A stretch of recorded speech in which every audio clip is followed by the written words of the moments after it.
Hey Brogan, did you know that there are three things that I particularly like? Really? Spaceships, jazz, and women with attitudes. Oh? So tell me, Brogan, why don't we get all three of them neatly gathered on our podcast? I can't think of any reason why not. Why are you yelling at me? Dickhead? There's no such thing as a good podcast that didn't start with somebody yelling. Um, I'm desperately trying to think of something to contradict you there, but I can't. Every good podcast starts with screaming, so I guess those are just the rules. yeah. All right. Anyway, hi, Yeah. I'm Brogan. And I'm Josh, and this is How-to Otaku, the show where we search the cosmos for the most valuable animes to capture and exchange for a not so great bounty hunting analogy.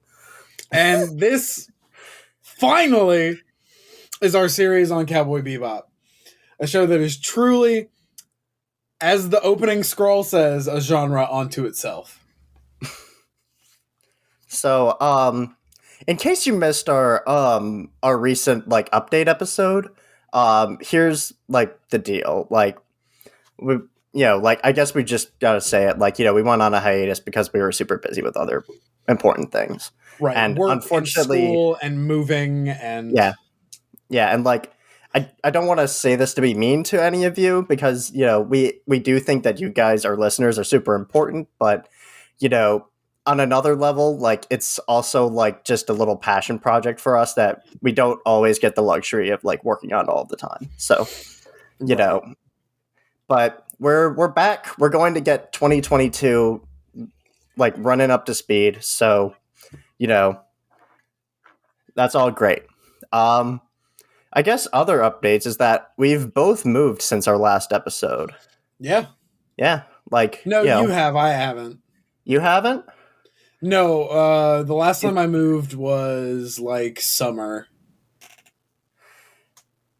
No way. Has it been since so other than no way, Josh? Yeah. Are you right? I think I might be right because I moved in August, which was technically the summer. So it's been that long since we've released an episode. Only episode that we've recorded since summer been Akira, and we recorded that in November and it just came out. Yeah. I think so. I guess we did just move. God damn. Yeah. So if the acoustics are different in the rooms, that's why, I guess. But yeah, a lot of shit's happened. A little better. A lot of shit's happened. But yeah, it's good to be back up at speed. It's good to see your lovely face on my computer screen. Speak for yourself. Fuck, man. Okay. I love you, Josh. I'm drinking and I'm feeling sassy. What are you drinking? Whiskey? Just straight whiskey? Irish whiskey, yeah.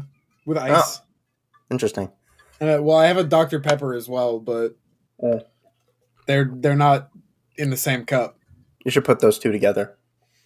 Well, the Dr. Pepper is gone now. I just have whiskey left. So. Oh, that's so sad. Alexa, play Despacito. Feel really bad for anybody who is listening to this on their Alexa speaker. If that happens. I don't know if people listen to podcasts on their smart speakers or whatever. Want to see something really funny? What? Hey Siri, what is the scientific name for a pig? Everybody at home who's listening to this on a speaker is going to think that's really funny.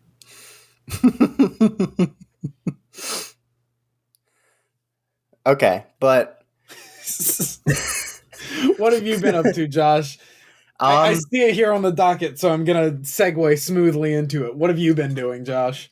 Well, just recently I picked up the Ace Attorney trilogy on the Switch. So You ever played those games, Of or are you just like course familiar with I've them? played those games. Of course I've played those games. Yeah, maybe with all my free time, I'll like start Twitch streaming them. That might be fun. Ooh. Although Oh hopefully nobody will gosh. get in Being a there and just like content spoil shit for creator. me. Because Content like creator. even though those games are like so fucking stupid and like sometimes they're really predictable, like there are other times where like shit just like comes out of nowhere and you're like, holy fuck, why didn't I think of that? Like that makes so much Yeah, by the sense. time you find the solution, sometimes it's just like, oh fuck. Yeah.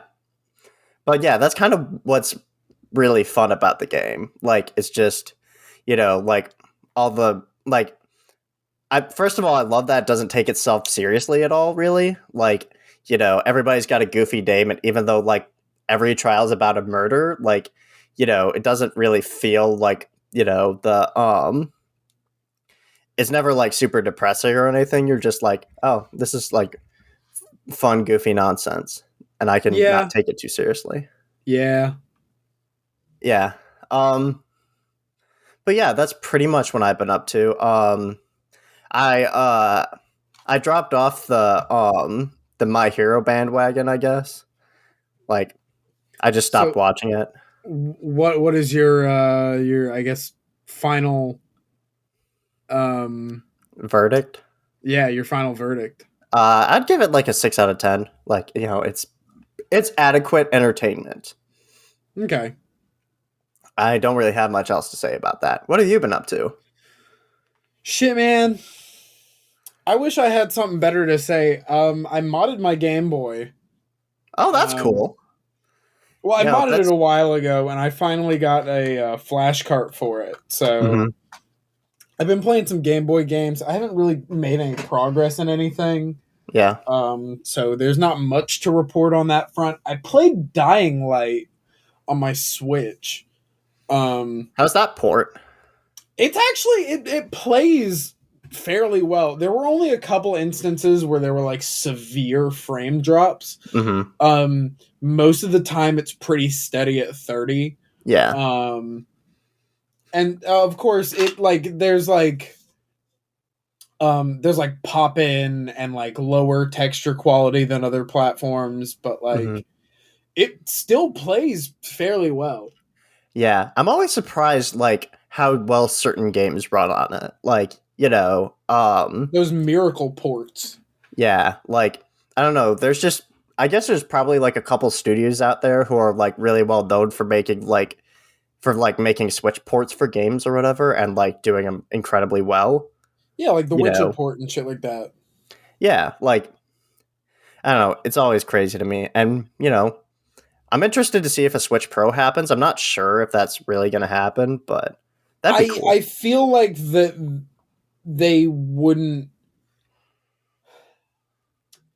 I'm no like production analyst or anything like that, but hmm I feel like Nintendo realizes that what they have their hands on is like a unique and good enough thing hmm that even if the Switch Pro is not like it's even if it's not like called Switch Pro, Yeah. whatever the next console they make is, like I feel like what they might do is they might make a new console that is backwards compatible with Switch and also Hmm. more powerful, because I feel like we've missed the jumping point um, for them to do like a new Switch XL like they did with the 3DS, where they made a more powerful 3DS console hmm and released games that were exclusive to that. I feel like we've missed that. I don't think they would have done that in the first place.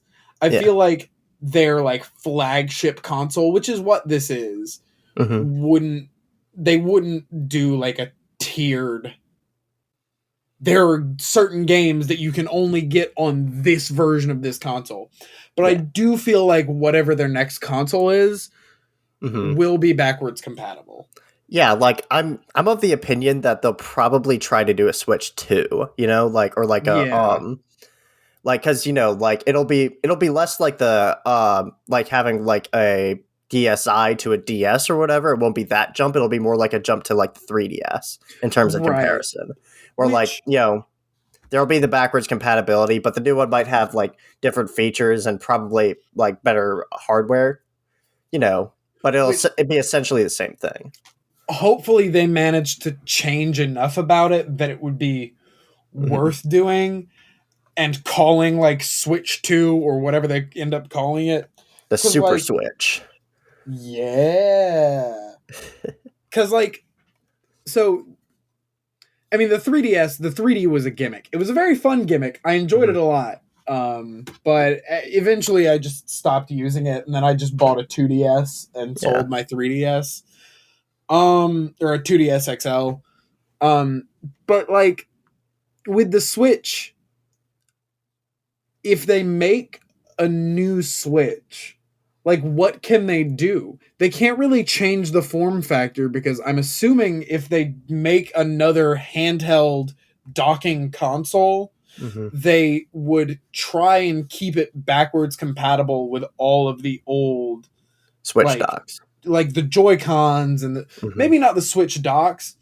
I think the most likely possible thing is that the next thing that they make will just be a home console. They might return to home console and portable system and make like a Switch Lite Pro and Mm-hmm. like a home docked Switch. Yeah. I don't know why we're talking about this. I mean, like it's Japanese video game entertainment adjacent to anime, sort of, kind of. Okay. I mean, I'm Tenuously. very interested in it. I Yeah. enjoy talking about it. Video games, music, and anime are like, graphic design is my passion, right? But Yeah. Speaking of which, have yeah, you played the new Pokemon games? No. Diamond and Pearl. Yeah. Yeah, I hate it. You hate it. I hated So Diamond and fucking Pearl. flat. Huh? I hated it original. Like, I hated the original version. Oh. It was boring. It was slow. All of the new Pokemon are uninspired. Like, I don't like it. Okay. Well, I think a lot of the people that we grew up with, a lot of the people our age really enjoyed those games because they were their first Pokemon games. yeah. I played Crystal. That was the first Pokemon game I played. And then I played Emerald. Both of those games are far superior to the fucking Diamond and Pearl. I never played Platinum, so I'll hold my tongue. But the new version doesn't have any of the Platinum content. It's just the exact same game, but it looks uglier. It's a little faster and it looks uglier. That's the only fucking difference. That being said, I'm very excited for Pokemon Legends Arceus. Because that looks like they're actually going to try and do something new with the same Pokemon formula. And I'm very excited for that. I'm holding my breath, but I am very excited. But yeah, So Diamond and Pearl were like the worst Pokemon games. I like Sword and Shield better than that. the only one I've ever played is Shield. So Black and White and Black and White 2 are Gen 5 is the best Pokemon games. Gen 5 are the best Pokemon games ever made, hands down. I have no opinions, but okay. I just kind of wanted to ask because it was adjacent. Like, And if you fucking disagree, leave a comment. Fight me, coward. Oh, we can leave on Spotify. We can leave like Q&As and stuff where people can answer our questions. So No, wait, what? Really? So yeah, dear audience, what do you think is the best Pokemon game? Dear Spotify audience, fuck everybody else. Fuck you, Apple Podcasts. Sorry. Like I said, I'm drinking and I feel sassy. Yeah, but speaking of leaving feedback, if you want to leave us a review or whatever, go right ahead on Apple Podcasts. You can leave ratings on Spotify now. So, rate us 5 stars, 4 stars if we suck, thumbs down or whatever. But yeah, and if you want to give us any feedback or send hate comments my way and death threats because I don't like your stupid fucking Turtwig, Yeah, you can find me on Twitter. Yeah, attack them on Twitter. Even if you like them, just attack them on Twitter. Yeah, I like fighting. Fighting is fun. I'll fight you. I don't give a shit. All right. So My address is. shit almost got real.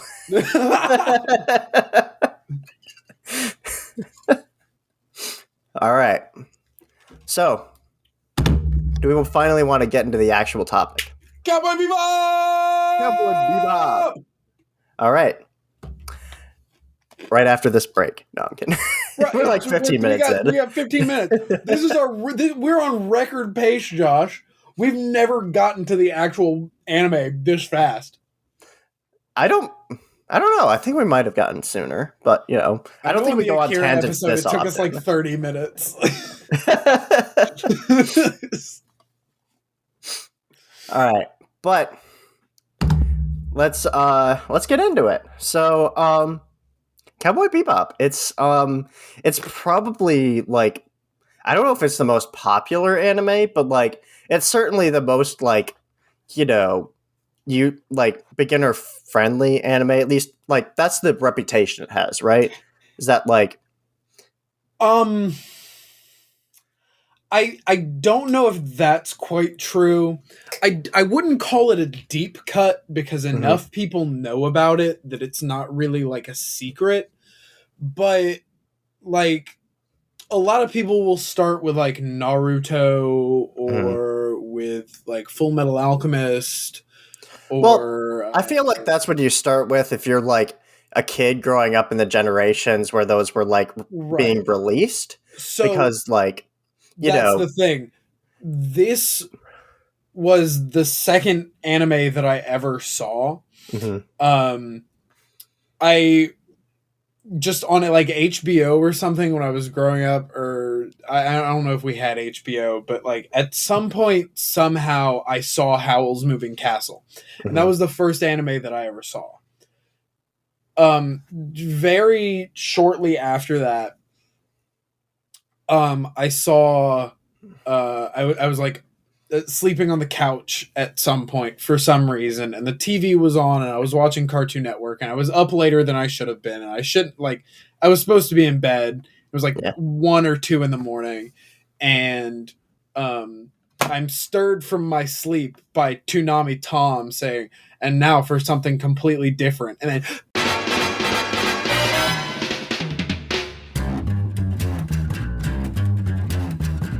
I think it's time to blow this scene.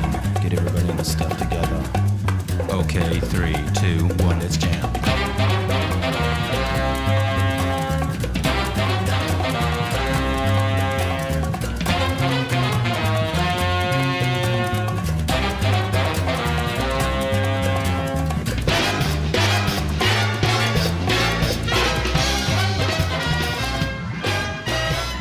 That's how I started watching Cowboy Bebop, and I feel like that's a lot of people's first experiences with Cowboy Bebop. I mean, assuming that you were alive in that era and had an interest in anime at that point, or even just like watched Cartoon Network and were a fucking deviant child that stayed up playing video games and watching cartoons later than they should have. Yeah, but like that wasn't my experience of things. Like Cowboy Bebop always existed as like this this thing that like people who were at least kind of into anime would like recommend as like a first anime, because like at least for me anyway, like it was always like the I would like be talking to people about it and be like, well, I've never seen anything, and then they'd be like, oh, Cowboy Bebop, try that, because like in a way it is like really like super friendly to like American audiences, or at least like people who don't already watch it. The dub is incredible, and it genuinely is just one of the best shows that I've ever seen, like bar none. Yeah, like, and like it doesn't. It has a surprisingly like American sensibility, in terms of like the way that the story is paced and like the tropes it decides to go for or not go for, like right. even when compared to the stuff that we've watched up to this point in the show, like this is just like, you know, like it feels almost tailor made for like an international audience that isn't used to like the tropes and trappings that anime has developed over time. Right. I mean, like, you've got Faye, which is very, like, I mean, she's not the most fan servicey character you've ever seen in your life, but, Mm-hmm. like, every third episode or something that she's in, she'll be in, like, a completely new outfit, and it's like, oh, this slit cut dress where it's like her whole leg is out. And it's like, Yeah, but and like, she's a femme fatale, and she's yes. just very, like, but she much more fits that femme fatale trope than she does, like, anime woman who is titty and has booba. Like, yeah, like, and I think that that's kind of interesting, like, considering, because, like, I don't ever think I've ever heard, like, the creators, like, be explicit about wanting to, like, appeal to an international audience or whatever, you know? right. Like, it never seemed like it was trying terribly hard to, you know, like, become the biggest anime ever. I don't think it is, but I don't think it was ever trying to be either. I think they just wanted to tell a story, and like Yeah. that's, you know, Yeah. that sometimes it's the best thing you can do. You can have a story and you can tell it, and you can tell it well, and you don't have to try to be like the biggest best thing out there.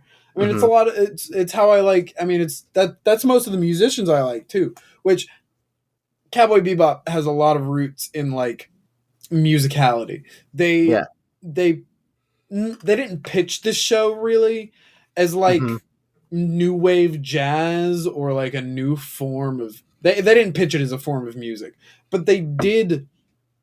Yeah, I mean, like even in the opening credits scroll during the OP, there are like phrases that are like marked out that like tell kind of a story. That's in Do you the have that in the notes here? yeah, I have the whole thing in the outline.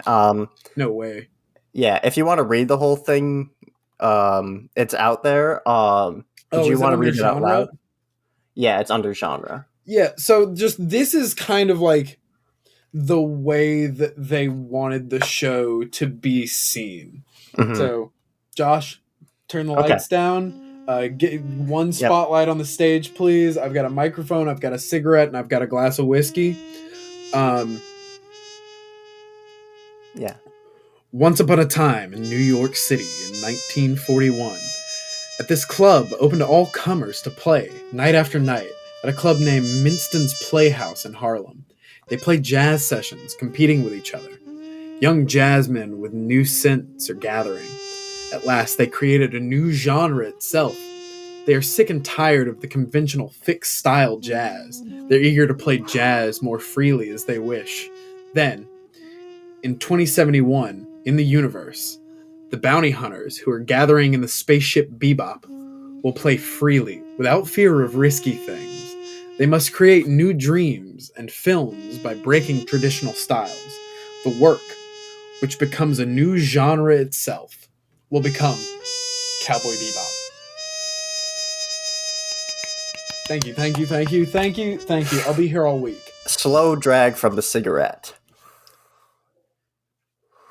So yeah, I mean, like they really saw this as kind of like an art piece, as like a story to tell, and each episode, not only is each episode its own contained story, which does house like this larger narrative within it, but each episode is like its own genre of show. It's ridiculous. Yeah, like, which is, like, it's kind of interesting to think about, like, how artful this show is, because, like, one of the things that really, like, struck me upon, like, first watching it is that, like, it's not just shooty, shooty, bang, bang all the time. Like, that stuff happens and it's cool, but, like, especially in episodes of, like Ganymede Elegy, like, that episode in particular, like, things are, like, super, like, you know, they draw things out and they allow you to like feel the environment and the emotions of whatever scene you're in, and like that's really, really interesting when you compare it with like the way this was like started in production, which is like basically Bandai went up to the guys who created Gundam and were like, "Hey, we'll let you make literally whatever the fuck you want as long as there are cool spaceships we can That's make money right. off They of." wanted to make the Bandai Namco, not Bandai Namco. Bandai Namco is the video game. Yeah, it's just division. Bandai. Bandai was a toy company originally, and Bandai wanted to make cool spaceship toys, and they approached the fucking the Gundam. They made this is a not Sunflow. What is this fucking Sunrise. company? Sunrise, yeah. Who made they made some of the Gundam series and Visions of Escaflowne. Escaflowne, yes. Yeah. And they just wanted a show that they could use as a vessel to market spaceship toys. Mm-hmm. Yeah, and they were just like, you can make literally whatever the fuck you want as long as it's got spaceships that we can sell toys off of. And then they started developing this project. And the funny thing is that Bandai like looked at them at a certain point and were like, no, this is too weird. We can't do this. Yeah, they gave them all of this money to make this show to sell spaceship toys, and then never made the spaceship toys because they were like, yeah, this fucking like neo-noir future Western, space cowboy western thing, this is not going to sell toys to anybody, which is their fucking fault, because the only reason that I do not have the fucking Bebop and the fucking oh god, what is Spike's little like cruiser called? I can't remember. Man. The only reason I don't have models of those sitting in my fucking room is one, because I'm poor, and two, because they don't fucking exist. It's called the Swordfish 2. That's right, the Swordfish 2. Yeah, those would be fucking cool to have on your shelf or whatever. Wouldn't it? Yeah, but like fuck you, Bandai. Yeah, but Bandai dropped the Bandai toy division dropped the support, but then another division of Bandai Visual was like, oh well, we'll just pick this up and we'll keep funding it because it looks really, really cool and we believe in it. And now it's just like part of the great anime pantheon. And thank fucking god they did. Yeah, like I think I had like I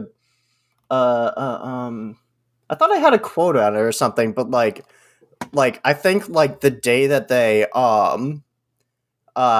dropped support, one of the creators was like, well shit, I'm gonna be flipping you're talking about the the rest thing of my where life. Shinichiro Watanabe was talking about like you've got one here. You want to read this quote by Shinichiro Watanabe? Shinichiro, sorry. Yeah. Shinichiro Yeah, this Watanabe. is more about like the inspiration of the world, but like I wanted to create a futuristic world, but a world that people actually live in. Only movie characters could live in the worlds they depict in Star Wars and other science fiction films, which I don't personally agree with. I think that this show like kind of falls in line with stuff like Star Wars and Alien, which is really, really cool. Eat shit, Josh. Star Wars is a much inferior film series to Cowboy Bebop. Not saying it isn't, just saying like design. But anyway, continuing with this quote, I wanted to make a world where people live and breathe, even if it's just a shot of an empty sidewalk. There should be cigarette butts or some other visible traces that people actually walk through that setting. Which, like, that's exactly what I think, like, good science fiction does. Like, you know, like, it feels like plausible, like real world, you know, where like, I can 100% see 200 or 300 years in the future from now. Mm-hmm. Most of the things in this show, I could see that being our future. Yeah. Like, which like sounds weird, but like it's not so far off. Most of it is contained within our solar system, but they do have like hyperspeed travel, and like a lot of people have access to like interstellar transportation. And a lot of people, like, Earth has become mostly uninhabitable and has been left for people who are like, you know, very not well off. But even there are some people out there who are still very not well off that still manage to make it off world, and they live on Mars now, or they live on the moons of Mars, or in these little Terra colonies on other planets. I mean, and with the way that, such a forward-thinking show. It's ridiculous. Mm-hmm. Because, like, I mean, even though there are, like, weird things, like, they still have, like, the most recent thing that was technology before the jump forward. They had, like, this... What was it? Was it a VHS tape? Or That's was in it, a like, a later fucking... episode, I think. But yeah, like they do have a VHS tape that like a whole episode revolves around. Yeah, I mean, like, so they have... And they're like, what the fuck is this? What? Who... And even now, like, walk up to your fucking 6-year-old nephew and show him one of those big ass Lego brick looking pieces of shit and ask him what it is. But yeah, like he says that this show isn't like Star Wars and that it feels like a believable world, but I actually think that's one of the things that like Star Wars and Cowboy Bebop kind of have in common. Like Star Wars doesn't feel like an extension of our real world in the sense that like it's in the future of our real world, but it does feel like a real lived-in world, at least at its best, because things are like grungy and dirty, and like people complain about equipment malfunctioning all the time, and like there are people stuck on planets they don't want to be on because they can't fucking afford to go anywhere else. Like it feels like real world as opposed to like other science fiction worlds. Like I haven't watched a lot of Star Trek, but I think Star Trek comes to mind as like a little too polished for my liking, where it feels like things are too easy Star in the Trek. world. I will defend Star Trek. Star Trek is explicitly formed from a utopia. Like the whole concept of Star Trek is not that they would be like space warriors. They are explorers. The world and society that they live in is a perfect utopia. Yeah, but like what I mostly mean is that like it feels more difficult for me to get invested in a utopia. Like one, because I don't really think there's much of a possibility that we'll ever get there, but also like I think that the world's more interesting when there are like, extremely like both human and systematic problems for people to deal with. And that feels, and like there's not much room there when you're creating a utopian society in a show. Like that's not me saying that Star Trek is inherently bad. It's just like I find those worlds less interesting than like the world of Cowboy Bebop or Star Wars or Alien or anything like this, where like the worlds feel really lived in. I getcha. I totally see that. I can understand like there's like a disconnect between. Okay, I'm gonna talk about the sequel trilogy. Okay, go right ahead. There's a scene in like the first movie of the sequel trilogy where Rey is living on this planet and she's just kind of working, and the society that she lives in. No, fuck you. I'm not talking about the sequel trilogy. I'm going to talk about Star Wars Jedi Fallen Order. Is that the fucking game that came out? That's an EA game from like 2018 or 2017 or something like that. Good game. That game starts and the guy that you're playing as, he's a Jedi, but he's like in hiding because like the Jedi Order has fucking fallen to pieces. But he's working in this like mining colony. And so you see this entire civilization of people that are working for the Empire because like it's the only thing they can do to like survive. It's the only way that they can make money. It's the only way they can feed themselves and their families. Yeah. And it is very like, I mean, like, Josh and I talk a lot about like how we still have to work and do other things outside of this podcast to survive. But like genuinely, like I see aspects of my life and other people who I know who like they have to work these shitty, terrible jobs that they hate just because it's the only job that they can get, and they have to keep working it. And there's a lot more realism there than there is in like, we all live on a big floating spaceship that goes on adventures. Yeah.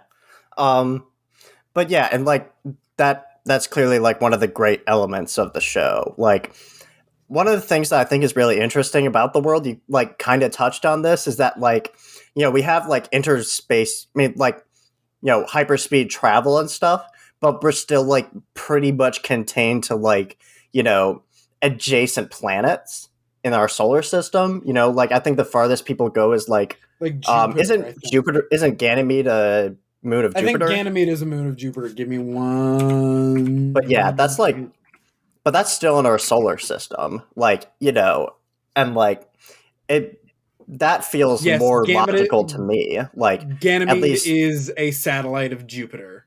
yeah, so like that makes sense to me. Like, you know, if we fucked up the earth so badly that we needed to leave, we wouldn't like go off to like in the middle of space to some other planet. You know, we would like colonize adjacent planets That's and the just other have thing like too. travel. The timeline that we're on currently for Hmm. like being for the technological capability of space travel within the next 200 years or so, which is probably about the timeline that would work out for, you know, the entire collapse of the planet Earth. Hmm. Uh, like within 30 years, apparently, like allegedly, according to the scientists, which usually I try and believe the scientists. They usually know what they're We're pro talking about, science podcast. and they're paid to know what the fuck they're talking about. Like we're already at a point of no return with the whole fucking climate change thing. Hmm. If we keep on this path and the people that are supposed to be protecting us and saving us from this don't fucking do anything, we won't have the time to get further than our solar system. Like, Hmm. we'll have to throw together some shit to just get off the planet and then figure something else out. Yeah. So, the largest planet outside of Earth is Mars in this universe. Hmm. A lot of people talk about, like, yeah, Mars is where I want to go. Mars is where I want to end up. Even in the first episode, you've got the girl, I can't remember their names, but the lady and the guy who are like smuggling the like red the red eye. eye in Yeah. on TJ. Yeah, Tijuana, which is like Mhm. a moon of Mars, I think, in this Yeah, or universe. something like that. Or like a city on a moon of Mars or something. They're like, Mhm. we want to end up on Mars. Mars is where like the new society is. The world building is phenomenal. And Mhm. it's all we've been talking about. We are coming up on 40 minutes, and I kind of have to pee. Okay. So This I is a good think time this to take an might ad be break anyway. So we'll be right back after this short message. we'll talk plot, we'll talk character development, we'll talk story. Welcome back from the ad break. Josh, how was your ad break? It was pretty nice. You know, had a good, had a good piss. We've got new drinks now. I've got Sierra Mist and strawberry lemonade vodka.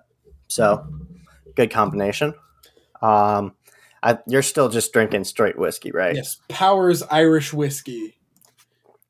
Powers Irish whiskey. Powers Powers. Irish Whiskey. Yes, Powers Irish Whiskey. Austin Powers not is gold English, label. you dipshit. Eat my taint and ass. Fuck you. Shut up. You know, the Irish haven't ever done a whole lot good, but you know, the two things that I can give them credit for is the IRA. The what? I mean, the whiskey. The whiskey's good.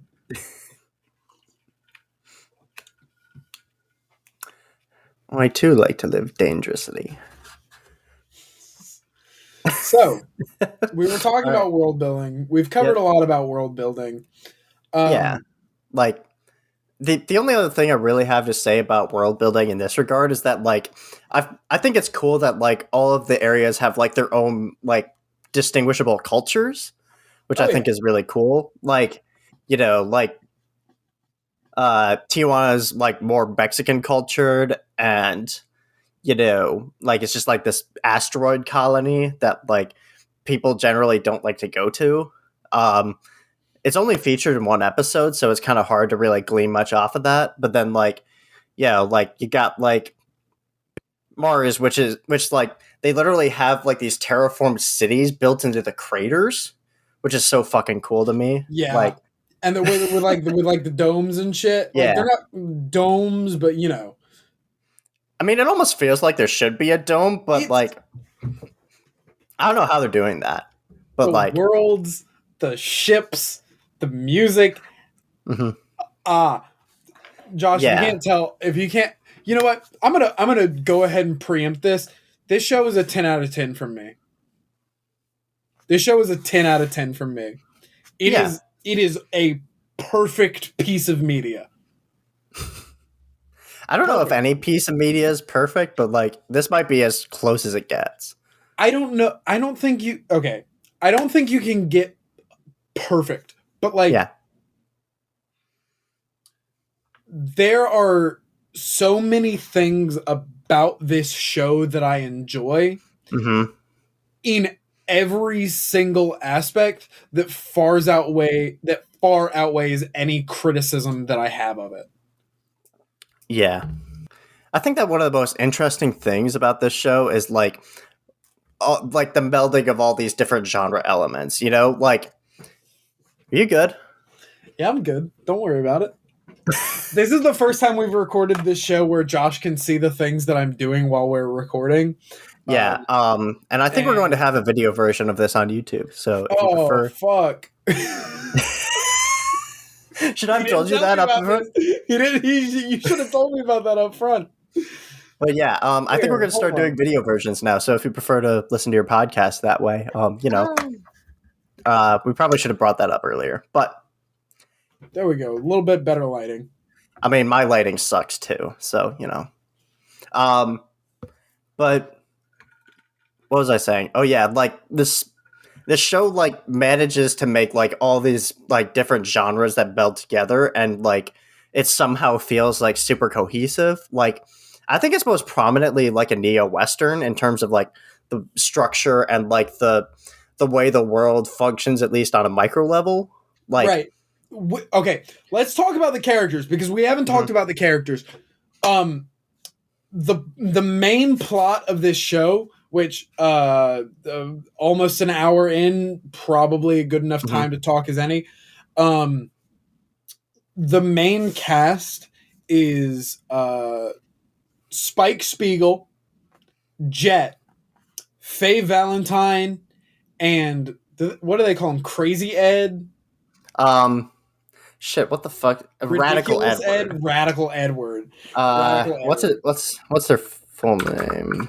Ed is short for Edward Wong Hao Pepelu Tivurutsky the Fourth. Ed made it up, you know. Nice to meet you. I'll go ahead and tell you about this.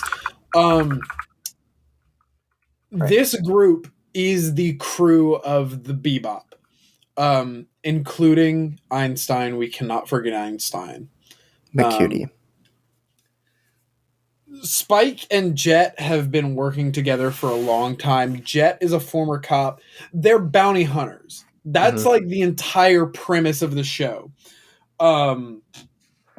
They are trying to make ends meet by finding outlaws and hunting them down and capturing them and turning them in for the bounty. Yeah. And they all have their own, like, subplots, things that they are personally invested in, things that they, that drive them forward. For Spike, that is very vague for the first half of the show, which we're covering tonight. I won't go into much past that. But Spike has I wouldn't say a crush, but he's got a past with a woman. He's got a past with this woman named Julia, which also ties him in with some sort of crime syndicate, some sort of organization, which is now headed by a man they call Vicious. And so you've got this rivalry. And when I say rivalry, I'm not talking about like Pokemon where he like calls Spike smell you later shithead. Like they're trying to kill each other. Yeah. Spike and Vicious. For Jet, he used to be a cop. He has his own involvements with different characters and different people throughout this world, which they touch on a lot in Ganymede Elegy. Yeah, and like episode you see it 10. in like little glimpses in other episodes where like, you know, some random character will show up and like he knows them and like you can tell his age and like how much he's like been around the world by like just like in how one many people episode, recognize him. There's this like scientist or researcher or something that they get involved with that like they're like, come on, just give us a break on this one. He's like, all right, whatever. They have a lot of connections. This is they have a lot of connections. Yeah. There are a lot of characters that know them. There are a lot of characters that they bounce off of and interact with that just build out the world. Faye is the only character that we've got like a taste of her backstory in a significant amount so far. With the episode, well, we've got the introduction to her like discovery of her backstory. Like everybody else, we've got snippets of, and we know there is a backstory. In this first set of episodes, in the first 13 episodes, Faye is the only person who we have like an established mystery behind her backstory and like a want to return to that. Not necessarily to return to what she used to be, but to discover what that is. Faye doesn't remember her own like history. Everybody else does, and they're putting it behind them. Faye is the one character that we've got where it's like we don't really know who she is. There's a lot of mystery behind her. There's some talk of her being like an ancient deity or some god that is just like time immortal. But there's also like, okay, well, is this some experiment? Is this some weird like time lapse thing that happened where she got like stuck because of some event? And it's very unclear, but she lived. There's like some sort of situation where she's been around for a long fucking time. And she doesn't remember much about the past. Or she does and is very like wishy-washy about it. Yeah, and one of the things that's like interesting about the show is that like of the three adults in the group, she's the only one who's like new to the bounty hunting thing, right? Because like as far as I know in the show, like she hasn't really done that in the past. She's had like other bump ups with other like crime adjacent stuff, but like when she joins the Bebop, she's learning kind of how to do the bounty hunting thing, and she's got like this very like flippant attitude about it. Like she thinks that she understands entirely how it works, and like you see her screw up a lot. Like I think about that the scene in one of the episodes where like she literally like she thinks that this big buff dude is the guy she's looking for, and she like points a gun in his face and she's like, don't move. And the guy who she's looking for is right behind him. Sorry, it's not personal. This is my job. What'd I do wrong? It's no use playing innocent. I can see the edge of your dragon tattoo. You got the wrong guy. Hey, you with the glasses. Put a call into the police. Let them know I caught Decker.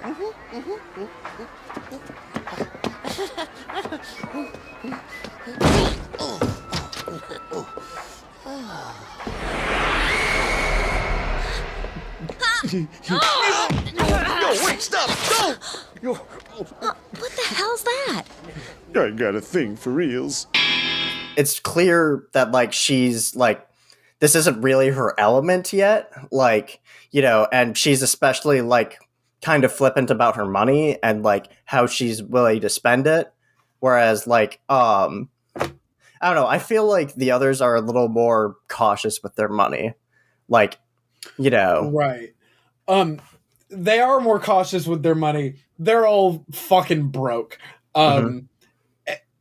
there's like there is a storyline that continues from episode to episode, but in the same token, it is a very episodic show. Yeah. Where, for the most part, things return to the status quo between the end of one episode and the beginning of the next. There are a lot of like time skips where we don't see the crew of the Bebop for some undisclosed period of time between the end of one episode and the beginning of the next, unless it's like explicitly a part 1 and a part 2, like the last 2 episodes of this of the first half, episode 12 and episode 13. But like, even then, was it episode 11? I can't remember the title of it. Episode 11 is Toys in the Attic, if that's what you're Toys in the Attic. The episode where there's like some weird like gelatin monster on the ship. And like everyone dies. Except no, they don't. They're back in episode 12. Like, the show is very episodic, and each episode is very central and focused on its own story.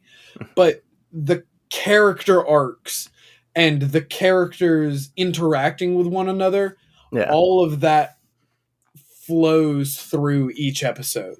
Yeah. And I think that episode is like really like, it seems like the least connected to the rest of the series, because it distinctly doesn't like take place in a I don't know, I guess like it doesn't really follow the chronology of the rest of the show. It's almost explicitly like, what if? But at the same time, like, it feels like a kind of a window into like the way the show is working, where like, it's not being flippant about like, the world building or the characters or anything, but it's also like not so far up its ass in terms of like, staying consistent or like, giving you all of the answers or anything like that.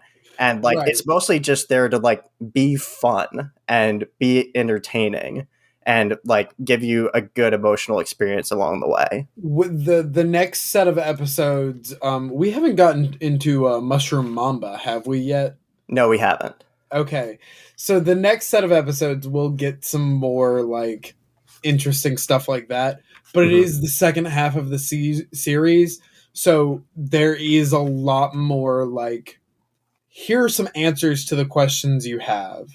I'm not going to talk about the end of the show. I can't talk about the end of the show.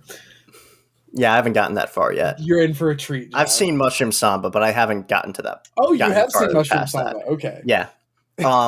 But yeah, like, Toys in the Attic is just like a side note, like, it's just a total shit post of an episode, right?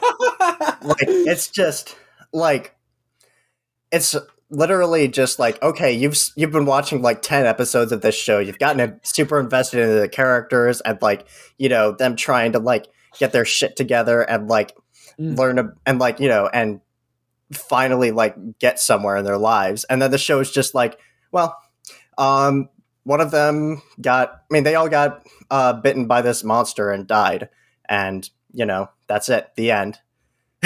And but it's like, simultaneously a very silly episode, but it's also very like dark and fucked up. And it's like they were like, okay, well, what if we took these characters and put them in like a space horror, and we trapped them on this ship with an unknown entity and made it kind of like Alien? Like, what if we did that? There's one episode where they're like, okay, well, what if we turn this into the one episode where they have to hunt down that guy who's like in the body of the kid. Oh, yes. That's shit. Man. Sympathy for the Devil. Sympathy for the Devil, yeah. I mean, every single episode has basically its own genre. Like Heavy Metal Queen. Metal Queen, yeah. Where they meet up with this she's a truck driver, but it's in space. So they're like big fucking space cargo ships that are like hundreds of feet long, and they they most of the episode is set in like these spaceships where they're like in a chase with somebody, and they eventually wind up in this asteroid field, and they have to navigate their way through. And it's like, okay, well, what if Cowboy Bebop was a car chase episode? The first one is kind of like the most vanilla Western thing we get, where it's asteroid blues, and they have they're chasing down let's see, Asimov, that's his name, Asimov, and his girlfriend, wife, whatever, Katerina, and they chase them down, and they try and collect the bounty, and they end up in a shootout with the police, and Asimov and Katerina die, and so Spike and Jet can't collect the bounty, and that's how most of these things end up. They're either, and that's how we return to that status quo. They either cannot collect the bounty for some reason, or they allow the bounty to escape. Like in oh god, what's that episode? Oh man. Waltz for Venus? Waltz for Venus, yeah. Where Spike meets Rocco, and Rocco's like this guy, he's just like this fairly innocent dude. He's trying to help his sister, he's trying to protect her, but he gets involved with this criminal this criminal underworld on Venus. And it turns out he's the bounty that they are like chasing. And Spike has to navigate this situation where it's like, okay, well, do I capture this guy and turn him in for the bounty and completely fuck over this completely innocent girl that is like completely reliant on her brother, or do I just let them go about as normal? And it ends up Rocco, I think Rocco's killed, but Spike still manages to get this plant. It's some sort of flower that has these properties that allows the sister to regain her eyesight, which is why she's relying on her brother, because she's blind. So it's very bittersweet, and a lot of these episodes are very bittersweet.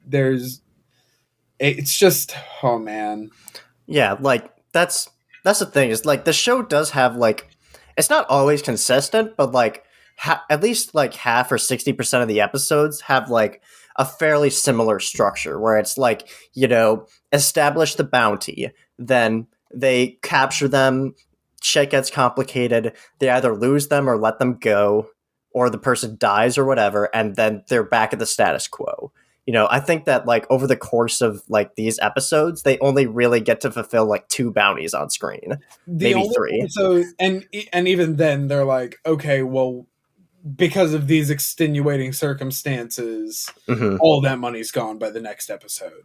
Like they're always like just so tight on the change, and like that's what really makes it like, interesting to see them like try to get these people, and and like there's enough times where they do succeed that you're not like, well, fuck, there's no way they're gonna do it this time, because that's just the structure. But like it does feel like they're always like just shy on luck, The only other type of episode there is, other than like they neglect a bounty, not neglect, but they lose a bounty, is for some reason the subject of that bounty joins their crew.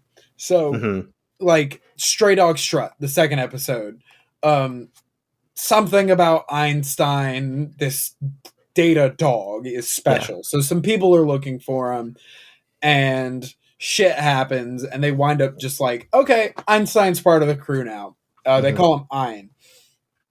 Goodest boy. Best boy. Very next episode, they run across Faye Valentine, and she doesn't really join the crew, but she kind of does, and they hold her hostage, and eventually Faye winds up, they cross paths enough times that they're just like, okay, fuck it, whatever, I guess you're with us now, you can help us. And she fucks off like 40% of the time. She's just gone doing her own thing. She's like, fuck you guys, I'm gonna go check this shit out. They're like, what, where are you going, what the fuck are you doing? And she's just like, I'll be back or I won't.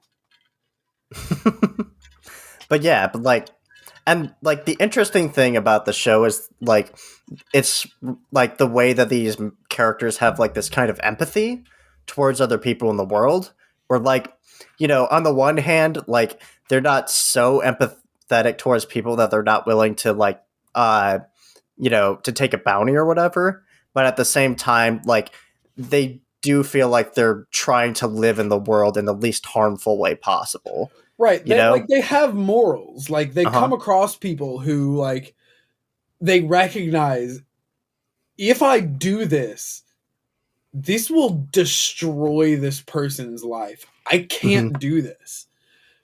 But at the same time, like I have to be able to feed myself. I have to be able to fuel the Bebop. I have to be able to like make sure that Jet and now Faye and now Ed and now Ein, I have to make sure these people are okay because they rely on me. And every single one of them has this connection with the other members of the Bebop. That they're like, and there's like man, we're a family. But like there's also like a consistent like, you know, like fuck you kind of attitude towards each other. Right. Like Spike goes off in episodes, is it Jupiter Jazz 1 or 2? Jupiter Jazz. Like in Jupiter Jazz he goes off and Jet's like, if you leave, like don't come back, and he does. Right. Faye and fucks then, off, like, and then like I believe early on in the second part, they're at a call or something, and he's like, okay, you can come back on if you bring the bounty.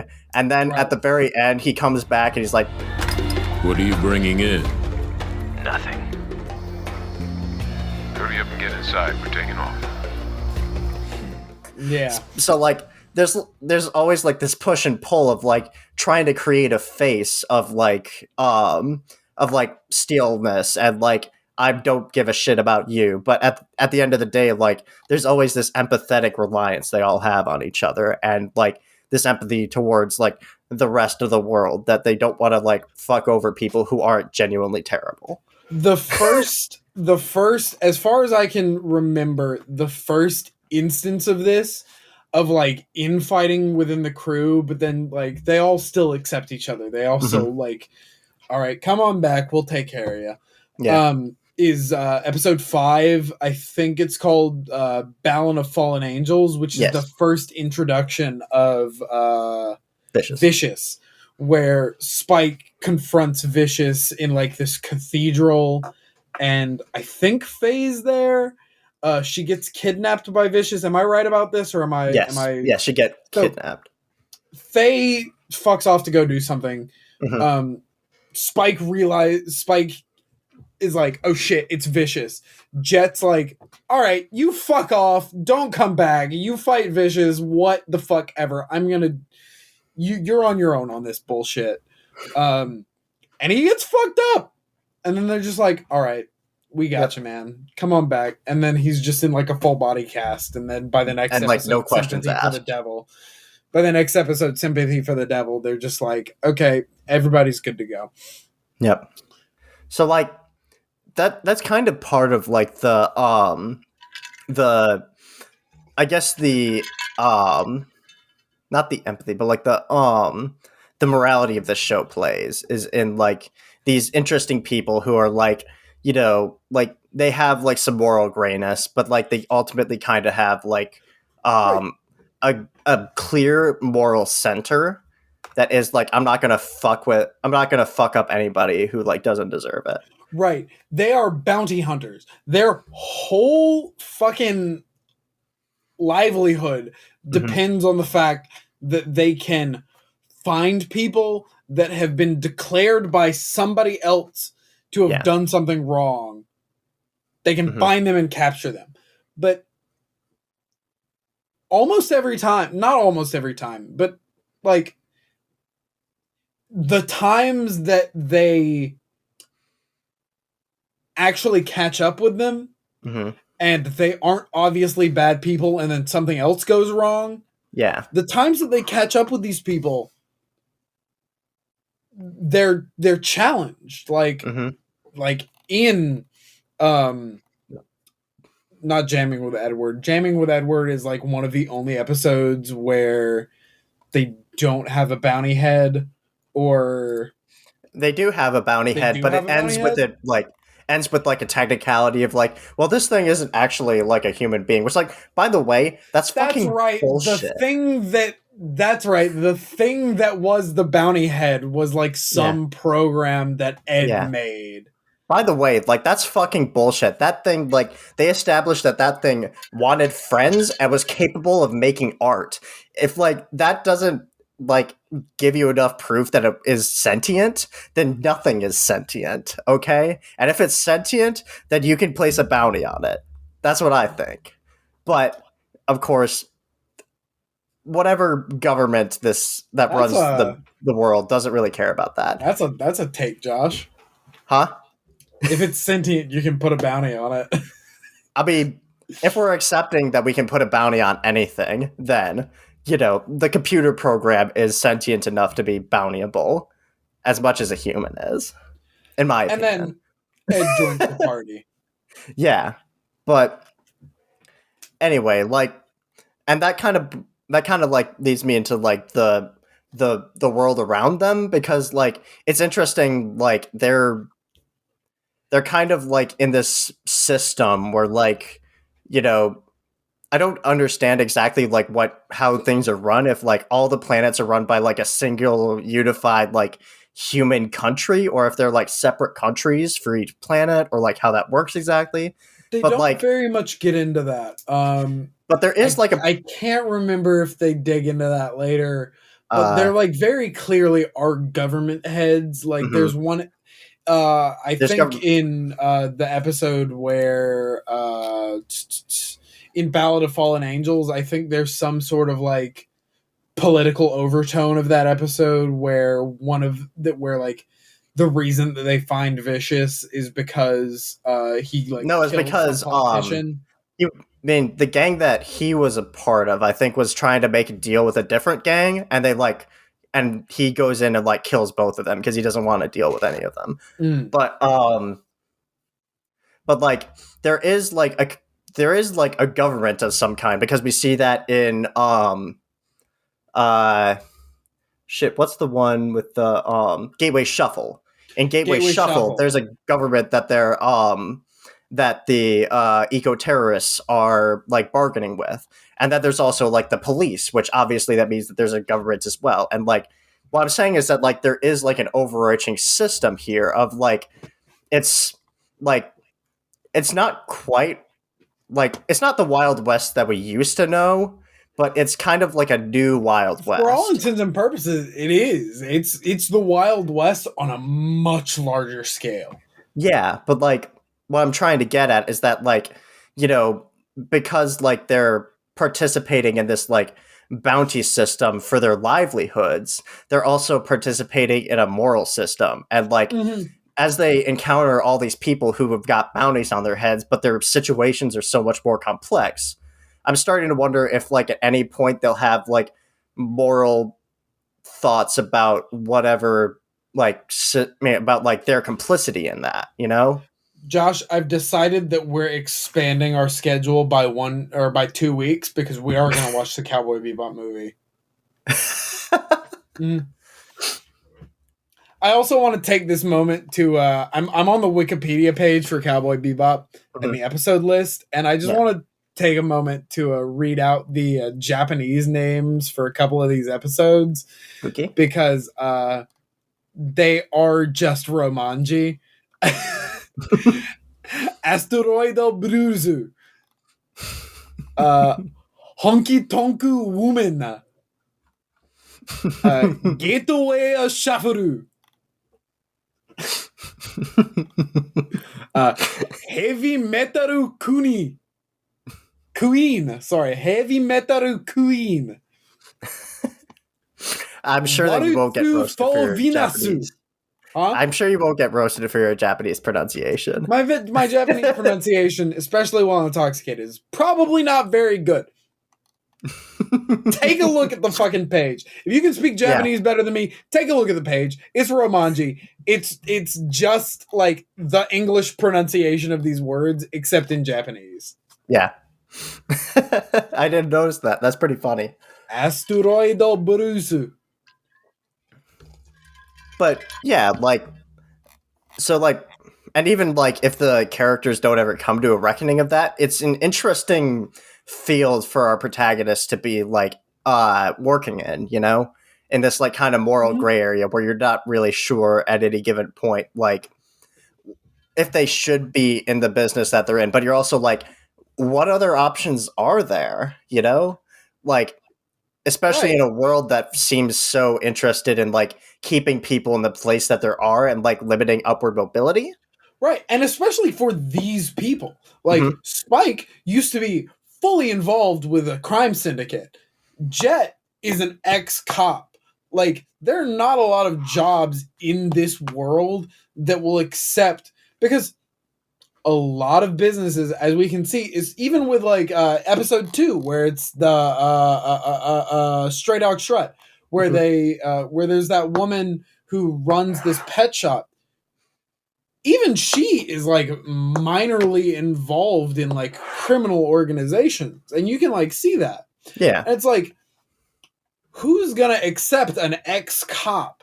You've got Faye, who is purportedly like hundreds of years old. She doesn't even have like records of herself, but like everybody kind of knows about her. Where's she gonna get a job unless it's like underhand dealing for like whoever? Like she kind of works with that with the casino in that one episode. And then Edward, fucking Ed, is a child. He's a hacker. She's a hacker. And she, I'm sorry I said he, just, you know, brainworms. She is a criminal. Yeah. Like a notorious enough one that like Jet walks into like some kind of like shanty town or whatever and asks like 10 different people, and they all have like their own interpretations of who this person is. Yeah, it's probably Ed, bro. He's a big mother, like maybe 7 feet tall. Used to play basketball, at least that's what everyone says. Of course I know about Ed. They call him Radical Edward, a hacker with a beautiful yet whimsical technique. No. Edward's only 3 years old. A freak of nature who loves horrible pranks, I hear. Audrey, my girlfriend, told me all about Edward. He's a drag queen at one of those operations. A super bad hacker. You must mean Radical Edward. He's an alien, that's what I heard. Like oh, Ed. That guy's nuts. Don't fuck with that guy. That is, oh my god.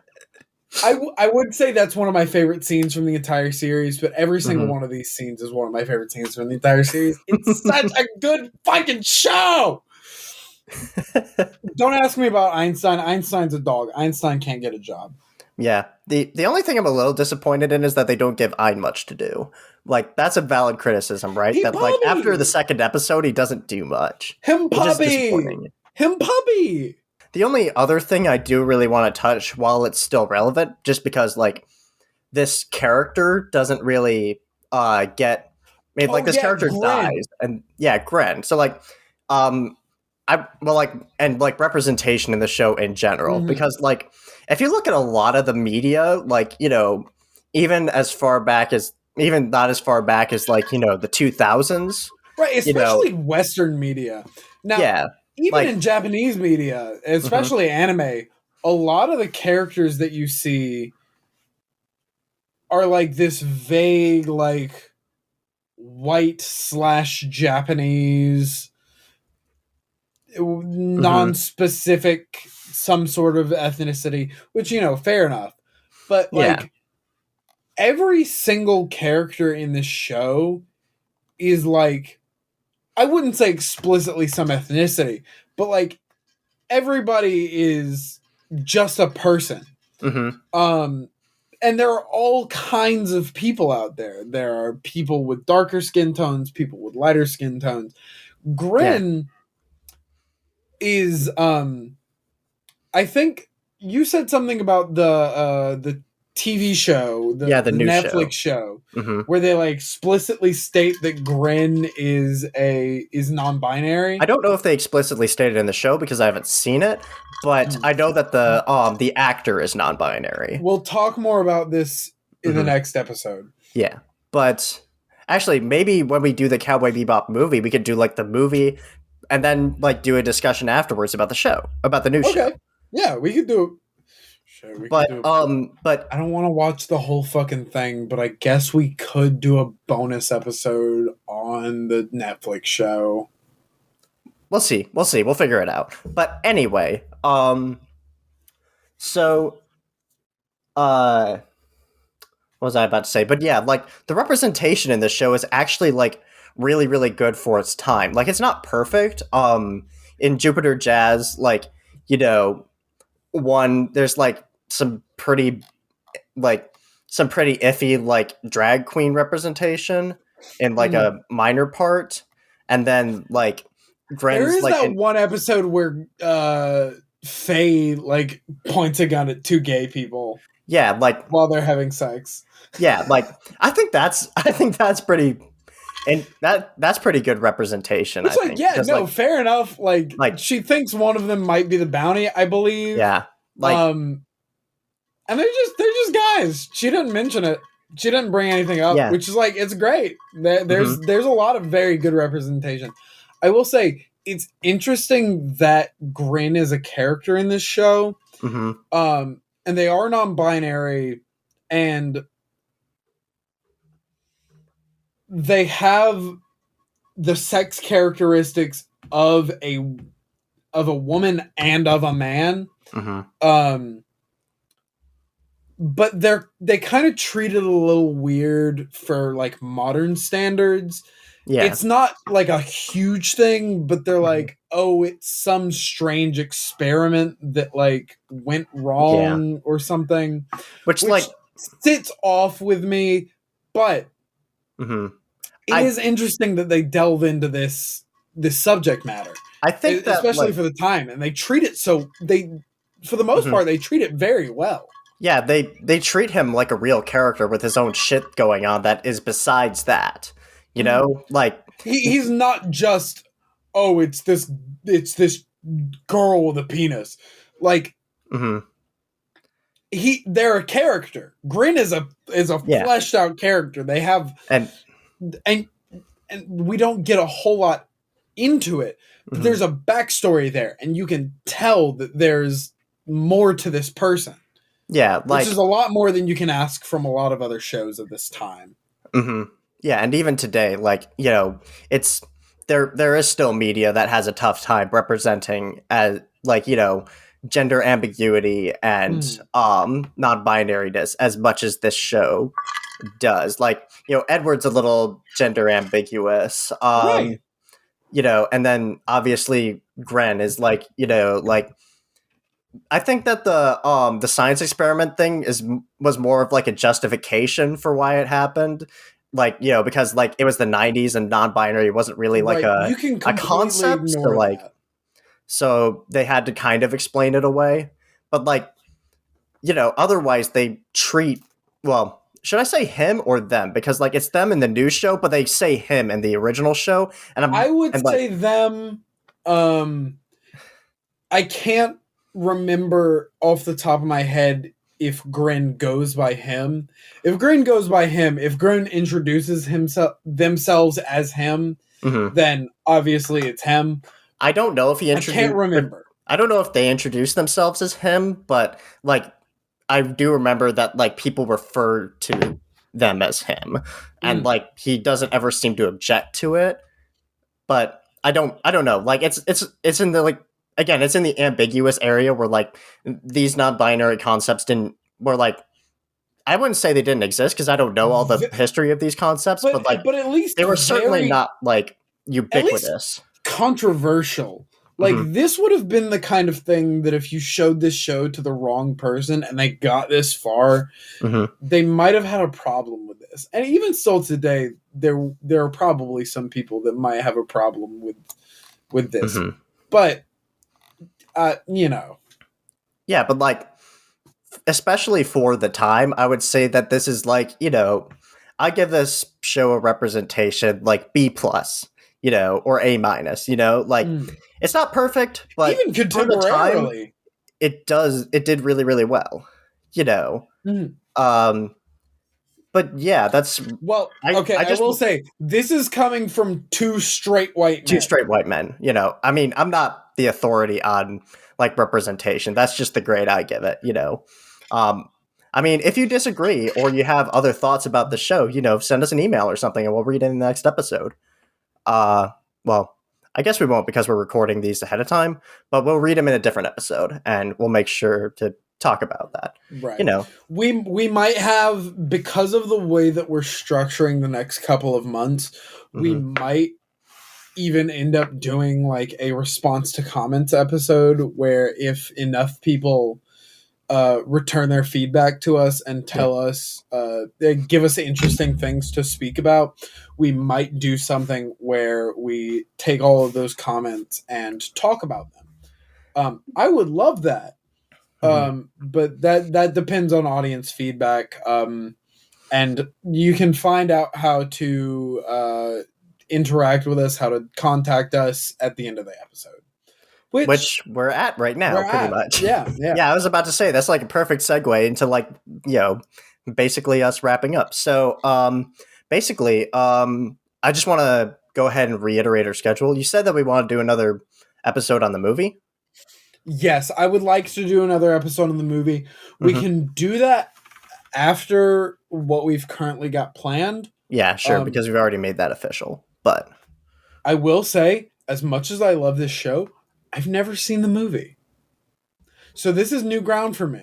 Yeah, the movie's actually kind of like, it's not hard to find, but like it doesn't have an official American Blu-ray release, I don't think, which is like... And I don't know if it's on any streaming platform. It's not on any streaming services either. So like you have to get a Blu-ray imported to see it, or you have to go to piracy. And you have to have a region-free player. No, actually. The Region B Blu-ray that I bought it works on my PS4. So I believe it's Region AB. I don't think it's like region free, but I think it's AB.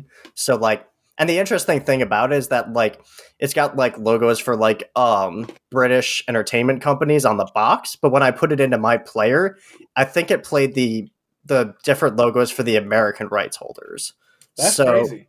Yeah, like I don't know if it just like plays different files or whatever. But... I at some point it was the only Blu-ray collection that I had of an anime.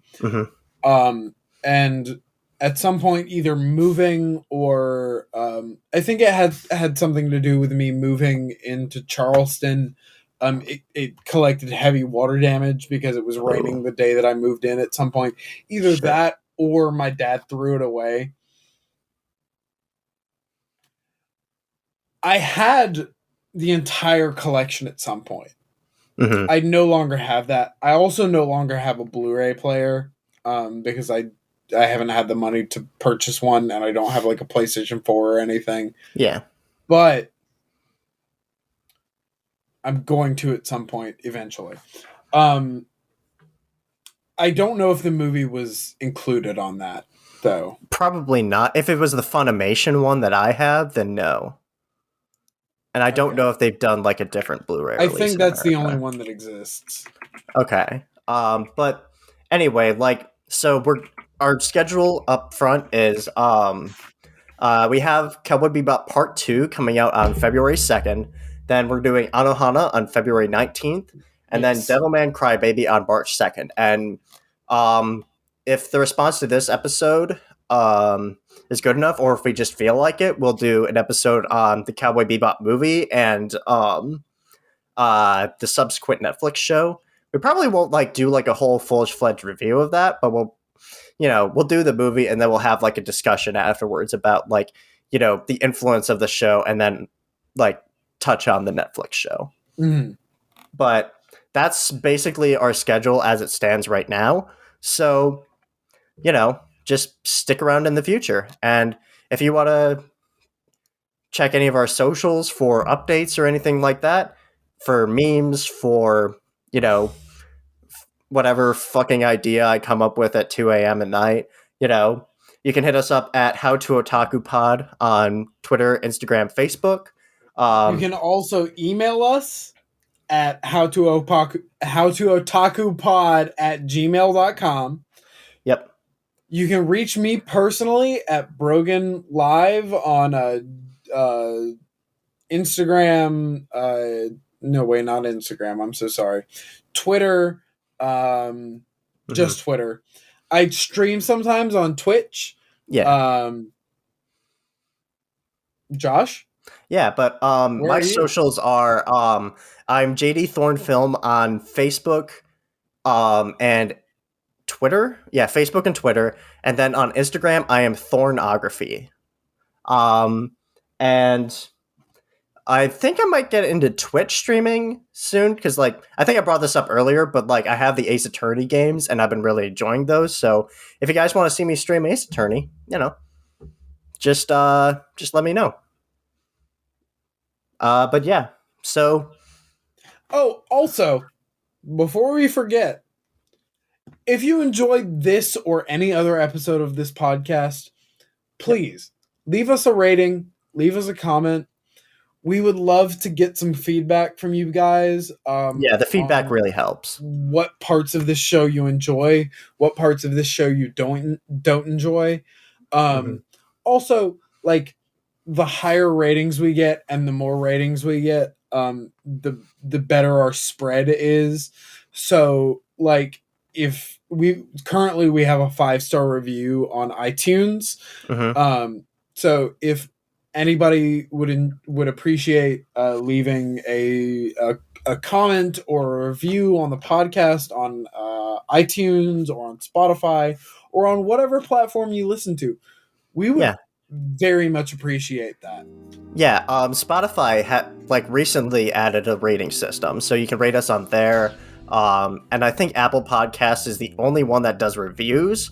But just rate us. Share us on social media if you'd like. Send out the good vibes. Yeah, tell your friends about us. If you have some friends that like anime and like the anime that we've spoken about so far, by all means, let them know that we exist. Also, Anchor is probably the best way for you to leave a direct comment towards us. Or if you'd like to directly support us, we do have a Patreon, but you can donate to us on Anchor. If you want to contact the show in any way, shape, or form, the email, the Twitter, and the Anchor are the best ways to get to us. All right. Well, that's it for today. Again, come back on February 2nd for our next episode on Bebop. And as always, and as appropriate for the show, see you, Space Cowboys. Doing a little dance for the outro. Do a little dance. Make a little love. Get down tonight. Get down tonight.